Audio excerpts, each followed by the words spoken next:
श्री शिवाय नमस्तुभ्याम। हर हर महादेव। आज की वीडियो के माध्यम से आप जानेंगे कि शिवलिंग पर जब अभिषेक किया जाता है, पंचामृत अभिषेक दूध, दही, घी, शक्कर, शहद आदि से, तो जो दूध हम समर्पित करते हैं अभिषेक में, उसके 4 भाग होते, अर्थात 4 देवताओं को प्राप्त होते हैं। तो वो कौन कौन से देवता होते हैं? और जब हम अभिषेक करते हैं मंदिर में शिवलिंग का, तो शिवलिंग पर सर्प देवता विराजमान होते हैं। तो सर्प को हटा करके फिर वहाँ पर शिवलिंग का अभिषेक करा जाता है, परंतु बहुत कम लोगों को इस संवाद का स्मरण है। जैसा कि पूज्य गुरु जी ने अपनी कथा में वर्णन किया है कि जब भी शिवलिंग का पंचामृत स्नान कराया जाता है, तो शिवलिंग के ऊपर से सर्प को हटा दिया जाता है, फिर उसका अभिषेक किया जाता है। क्योंकि यदि सर्प के ऊपर दूध चढ़ाते हैं तो उससे वह विष बनाता है। तो विष बनाता है तो दूध के 4 भाग किसको किसको प्राप्त होते हैं और सर्प क्यों हटाया जाता है, इसकी संपूर्ण जानकारी आपको इस वीडियो के माध्यम से प्राप्त होने वाली है। तो वीडियो को अंत तक जरूर सुनिएगा, देखिएगा। चैनल पर पहली बार आए हैं तो सब्सक्राइब अवश्य करिएगा। कुछ पूछना हो वीडियो से लेकर के, किसी प्रकार का प्रश्न रहता है, संशय रहता है, तो कमेंट बॉक्स में कमेंट करके पूछा करिए, हम उसे बताने का प्रयास करेंगे। तो जैसा कि आप देख सकते हैं स्क्रीन पर कि आपको 2 वीडियो दिखाई देंगे। एक वीडियो में हमने दिखाने का प्रयास किया है कि जो ज्ञानी होते हैं, जो जानते हैं या पूज्य गुरु जी की कथाओं का श्रवण किया हुआ है, तो वो जब भी मंदिर में जाकर के शिवलिंग का अभिषेक कराते हैं तो वह सर्प को हटा देते हैं, फिर अभिषेक करते हैं। और कुछ लोग होते हैं जिन्हें नहीं पता होता है, तो उन्हें ज़रूर जानना चाहिए। ये वीडियो उन्हीं लोगों के लिए है जिन्हें इस बात का स्मरण नहीं है कि शिवलिंग का अभिषेक करते समय या किसी ब्राह्मण देवता से आप करवाते हैं मंदिर में जा कर के, तो जो सर्प देवता विराजमान होते हैं उन्हें हटा दिया जाता है, फिर पंचामृत स्नान कराया जाता है। तो जैसा कि पूज्य गुरु जी ने स्वयं वर्णन किया है, तो चलिए आप और हम सभी उनकी अमृतमय वाणी में स्वयं ही आप श्रवण कर लीजिए। पूज्य गुरु जी ने श्री शिव महापुराण कथा, जो कि 13 से 17 अगस्त 2021 में चितवालिया, सीहोर, मध्य प्रदेश से श्रवण करवाई थी, पंचामृत शिव महापुराण, जिसमें दूध, दही, घी, शक्कर, शहद का वर्णन किया था कि उसे चढ़ाने से हमें क्या फल प्राप्त होता है और किस देवता को वह प्राप्त होता है। तो यहाँ पर आपको सिर्फ हम अभी दूध के बारे में बताने का प्रयास कर रहे हैं। पूज्य गुरु जी की वाणी में आप स्वयं श्रवण करिए और अपने ज्ञान को बढ़ाइए। तो यहाँ आपको इस प्रश्न का उत्तर मिलेगा कि शिवलिंग का अभिषेक करते समय सर्प को क्यों हटा दिया जाता है, उसका क्या कारण है। तो वीडियो को अंत तक जरूर सुनिएगा, क्योंकि यह ज्ञानवर्धक एवं रोचक संवाद पूज्य गुरु जी का आपके द्वारा छूट नहीं जाए।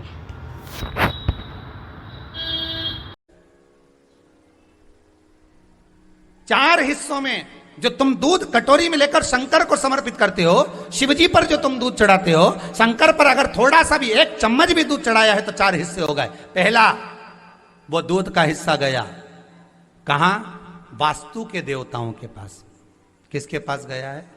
जम के बोलिए जरा। वास्तु के देवताओं के पास,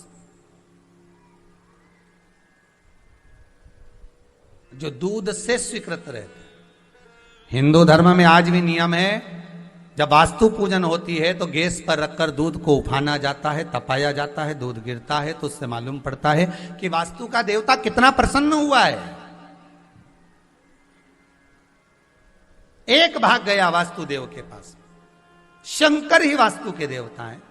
दूसरा भाग गया, जैसे ही हम दूध चढ़ाते हैं वो दूध जलाधारी पर गिरता है। बोलो सही है कि गलत? जैसे ये जलाधारी है, ये शिवलिंग है। शिवलिंग पर अगर आपने दूध चढ़ाया तो ये गोल जो जलाधारी है इस पर जाएगा कि नहीं जाएगा? तो ये जलाधारी कौन है? माता पार्वती। जब ये दूध गिरा, जलाधारी पर गया, तो जलाधारी पार्वती है। पार्वती किन की पुत्री है? मैनावती की। मैनावती किसकी पुत्री है? पितरों की।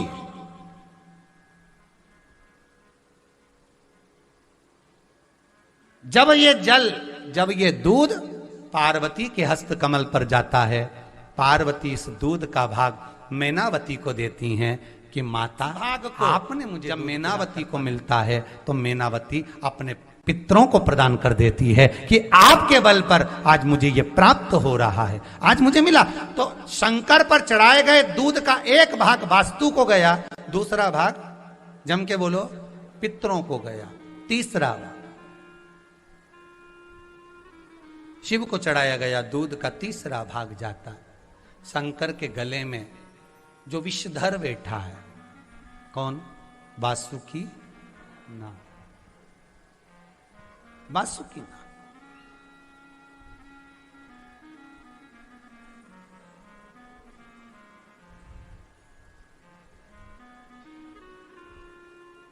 सांप को दूध क्यों पिलाया जाता है? उत्तर दे कोई जिसको ज्ञात हो। सर्प को दूध क्यों पिलाया जाता है? किस लिए पिलाते हैं? उसका एक कारण होता है, सर्प जिस दूध को पीता है उससे उसका विष बढ़ता है। सांप दूध जब पीता है तो उसका विष की मात्रा बढ़ती है, उसका जहर और जहर का जो तत्व है वो बढ़ने लगता। इसलिए आपने कभी कभी सुना होगा, जितना दूध पिलाओगे उतना विष उगलेगा। सुना कि नहीं सुना कहावत को? जितना दूध पिलाओगे उतना विष उगलेगा। सर्प की गणना के अंतर्गत सांप जिस दूध को पीता है उसका वो विष बनाकर प्रदान करता है, उसका विष हो।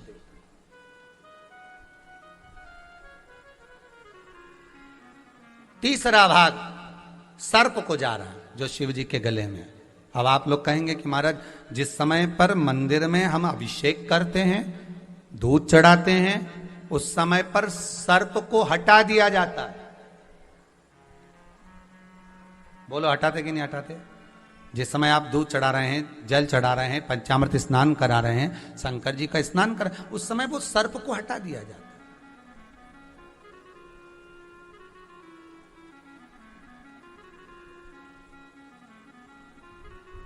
सर्प को हटा देते हैं। जब सर्प वहां रहता ही नहीं है तो तीसरा भाग फिर सर्प को कैसे प्राप्त हो गया? शंकर जी पे चढ़ाए हुए दूध का तीसरा भाग सर्प को कैसे मिला? शिव महापुराण की कथा कहती है तीसरा भाग जो कंठ पर भगवान के विष विराजमान है, उस विष से दूध का स्पर्श होता है।